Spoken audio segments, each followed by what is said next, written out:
বৃষ্টি ও ঢলের পানিতে সিলেটের কুশিয়ারা ও সুরমা নদীর পানি ৪ পয়েন্টে বিপদসীমার উপরে বইছে। এদিকে ফেনীর ফুলগাজী নিম্নাঞ্চল প্লাবিত হয়েছে।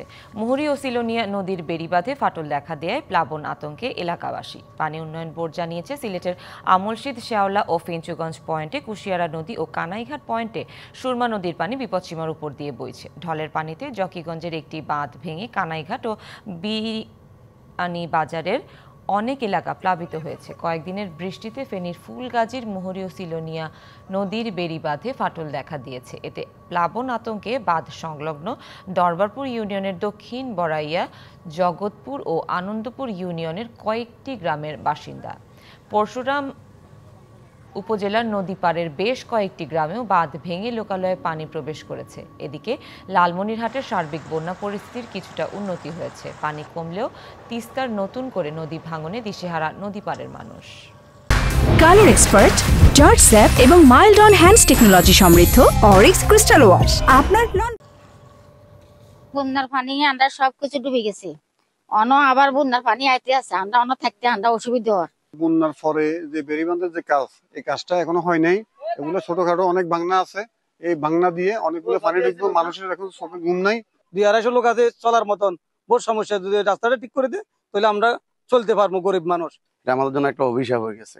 অভিশাপ হতো না যদি আজকে যদি পানি উন্নয়ন বোর্ড সরকারের যথাযথ যে প্রচেষ্টা, ওই প্রচেষ্টা অনুসারে কাজটা হয় না। যখনই ভাঙন ভাঙে, ভাঙনের জায়গাটা শুধু বাঁধে চলে যায়। সিলেটের সর্বশেষ খবর জানাতে সরাসরি যুক্ত হচ্ছেন সহকর্মী প্রস্তুত তালুকদার। প্রস্তুত, আজকেও কি বৃষ্টিপাতের পূর্বাভাস আছে? ঢলের পরিস্থিতি কি? সন্ধ্যা, আমি এখন রয়েছি সিলেট নগরীর ঠিক সুরমা নদীর তীরে। আমার পেছনেই আসলে সুরমা নদীর পানি দেখতে পাচ্ছেন নিশ্চয়ই। তো প্রথমে বৃষ্টিপাতের যে বিষয়টি জানতে চেয়েছেন, গেল 24 ঘন্টায় কিন্তু তেমন একটা বৃষ্টিপাত হয়নি।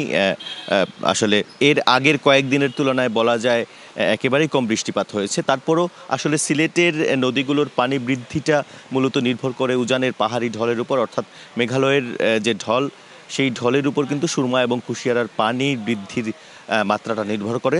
তবে সে হারে গেল কয়েকদিনে সিলেটের সুরমা এবং কুশিয়ারা নদীর পানি কিন্তু কিছুটা বেড়েছে। এবং পানি উন্নয়ন বোর্ডের সবশেষ যে তথ্য, সেই তথ্য অনুযায়ী আমরা জানতে পেরেছি কুশিয়ারা নদীর পানি 3টি পয়েন্টে কিন্তু বিপদসীমার বেশ উপর দিয়ে প্রবাহিত হচ্ছে। বিশেষ করে আমলশীদ পয়েন্টে কুশিয়ারা নদীর পানি বিপদসীমার 1 মিটার 95 সেন্টিমিটার উপর দিয়ে প্রবাহিত হচ্ছে, যেটি গতকাল থেকে কয়েক সেন্টিমিটার বেড়েছে গতকাল রাত থেকে।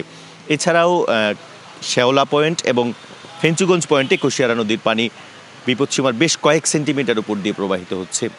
এছাড়া সুরমা নদীর পানি কানাইঘাট পয়েন্টে বিপদসীমার উপর দিয়ে প্রবাহিত হচ্ছে, যেটি পানি উন্নয়ন বোর্ডের সবশেষ তথ্য। ফলে জকিগঞ্জ, বিয়ানীবাজার, ফেঞ্চুগঞ্জ সহ আশপাশের বেশ কিছু এলাকার কিন্তু নিচু এলাকার বেশ কয়েকটি গ্রামে পানি ঢুকেছে, ইতিমধ্যেই প্লাবিত হয়েছে এবং স্থানীয় লোকজন আসলে সতর্কতা অবলম্বন করছেন। এবং কিছু কিছু জায়গায় আমরা জেনেছি কিছু মানুষ কিন্তু আশ্রয় কেন্দ্রেও গিয়েছেন আগাম সতর্কতা হিসেবে।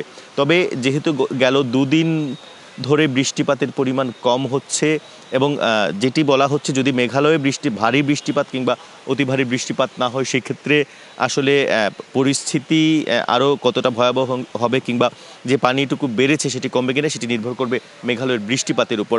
তবে প্রশাসনের পক্ষ থেকে বলা হয়েছে আসলে বন্যা মোকাবেলায় যে ধরনের প্রস্তুতি থাকে সেগুলো কিন্তু নেওয়া হয়েছে। বিশেষ করে তারা আশ্রয়কেন্দ্র প্রস্তুত করে রেখেছেন এবং তারা যেসব জায়গায় ত্রাণ পৌঁছানোর প্রয়োজন সেগুলো কিন্তু তারা সেই ব্যবস্থা কিন্তু তারা করবেন। তো সব কিছু মিলিয়ে এখন পর্যন্ত সিলেটের সুরমা এবং কুশিয়ারা নদী 4টি পয়েন্টে বিপদসীমার উপর দিয়ে প্রবাহিত হচ্ছে এবং গতকাল রাত থেকে প্রতিটি পয়েন্টেই অল্প কয়েক সেন্টিমিটার করে কিন্তু পানি বেড়েছে। তবে পানি বাড়া কিংবা পানি প্রবাহ অব্যাহত থাকা সেটি স্থানীয় বৃষ্টিপাতের পাশাপাশি কিন্তু ওপারে উজানের পাহাড়ি ঢলের উপর নির্ভর করবে। এই হচ্ছে সিলেটের বন্যা এবং পানি বৃদ্ধির পরিস্থিতি। প্রত্যুষ ধন্যবাদ আপনাকে।